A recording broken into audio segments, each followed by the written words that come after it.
What'd you say? A Mosin Abort. There's Tactical Doodle. This is the Nothing Fancy project. And this is our nicest Mosin Abort. How'd you say it? Mosin Abort. That we have. This is like a cherry El Camino. It's awesome, but it has a name for itself.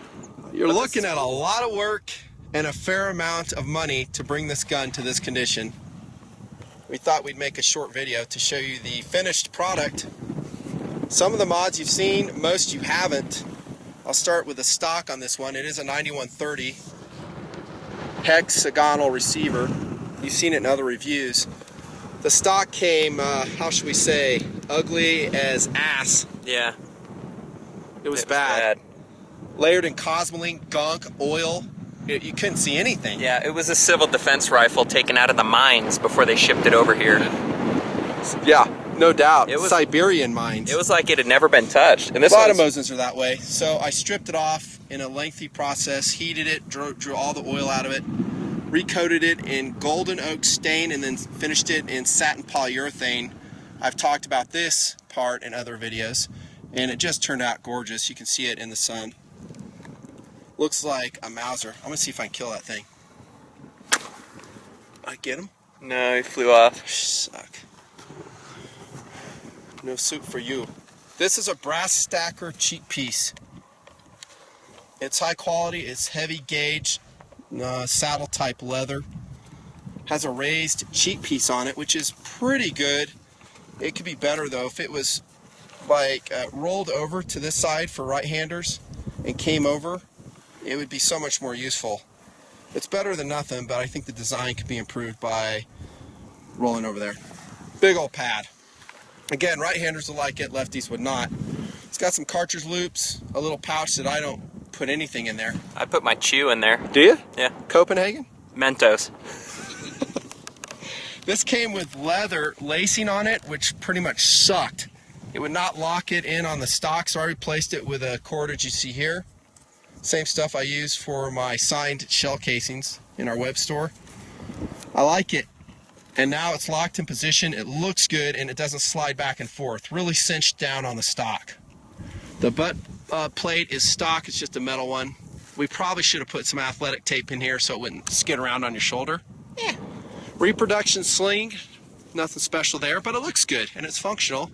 You can adjust it, can help you shoot. We might do a little shooting here too. No modification to the magazine, of course. Oh, we have a very sweet 90-degree sniper bolt knob modification. Look on the screen, that's all the information for it. Not exactly cheap. You have to send your bolt off for modification. The guy is excellent. He's a gunsmith that specializes in it, and he had a pretty quick turnaround. I would recommend it if you're willing to spend the money. Yeah. That's a big if, because as you're looking at it, this is an expensive Mosin with all the stuff we put in on it. Like we said, you might be better off to go get a Ruger American, a Savage Axis. And it's very time consuming.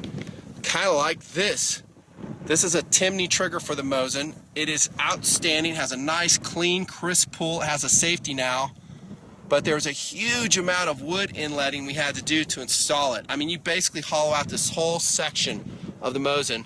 That took about 4 hours for me to do. I did one, Yoda did another one. Yeah, I wasn't too stoked on that. But what results is you have a great trigger for a gun whose ammunition is currently very affordable. There's the benefit of the Mosin. Right there. And second, kind of cool, like I've talked about. It was made in 1932. How many other guns are there out there that look this good with that amount of money to have that same history behind it? Oh, I agree with that. And That you to me can is second afford. kind of cool though. So you're holding history that has been upgraded a little bit. I mean, this is not historically correct. The finish isn't historically correct. None of this is really. This is a modern fun gun.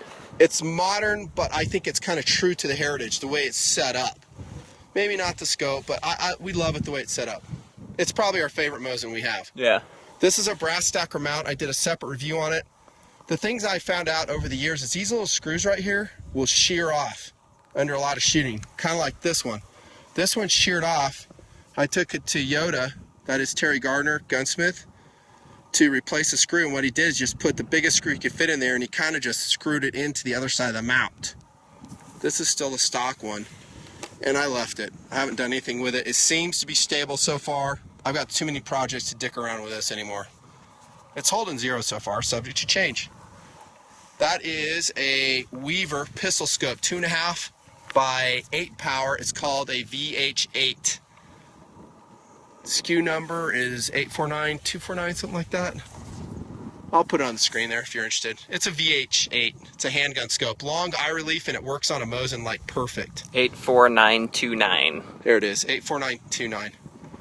I'm going to put a longer iron sight on it one of these days, but that is, again, a longer project. We tried to do it to another Mosin out here, and it was a freaking nightmare. The posts were bending, we were grinding them, they were getting lost. Not fun. These are Leopold American scope rings, the lowest I can find, the lightest I can find. For the recoil of the Mosin, they are adequate. Sweet gun. Are you ready to shoot, Tactical Doodle? Yeah. All right, we're shooting out of a go bag. I think it's 2475 rounds. Hit it. Square it to that target. We're about, I don't know, 300 yards right here. Do you feel confident you're going to be able to hit it? Yeah, I think so. One thing I noticed about the scope, by the way, is it ran out of adjustment big time. And that scope mount is not easy to adjust. Right. So it's going to be kind of high at 100 yards, so we got to do some Kentucky windage on it. Fear no evil, baby. You can drop to a crouch position, home skillet. Yeah. Where are you going? Shoot right here. Alright. Come back here, son. Light it up. Now, if you miss standing, go kneeling. Same day rules apply. Let me dial this down a little bit. Better? Yeah, a little bit. Yeah, I can hit it standing in that wind. About a 15-mile-an-hour crosswind here.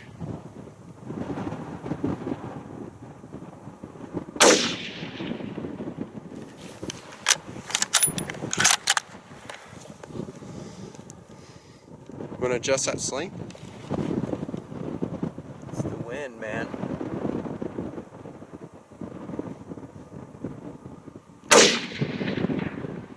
Am I hitting right? I don't know, I wasn't watching. I love that bolt. It's nice, isn't it? Way. I'll try to watch where you hit. You might want to aim a little bit to the left with a crosswind. I am, and it looked like the last one. Aim dead center plate. Actually, aim dead center everything. It looked like you went over it on that. Is Daddy going to have to shoot this thing to hit? Yeah.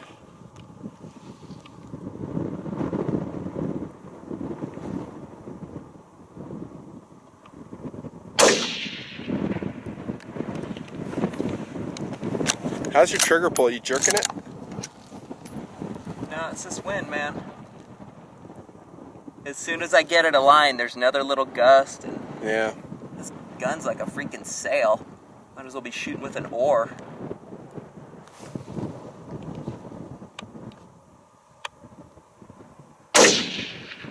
Here, let me try, home skillet.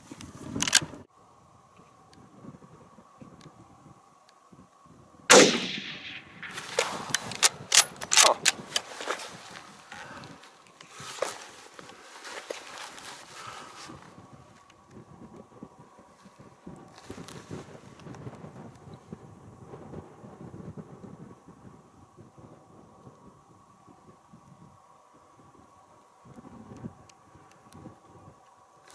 Dang, safety came on. It's a data point. I hated that.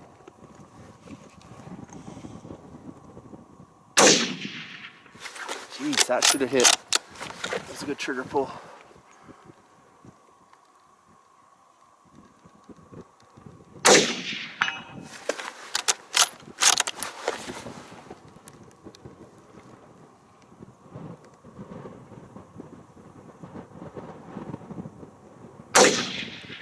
Man, that wind makes it tough, dude. No, it's just your skill.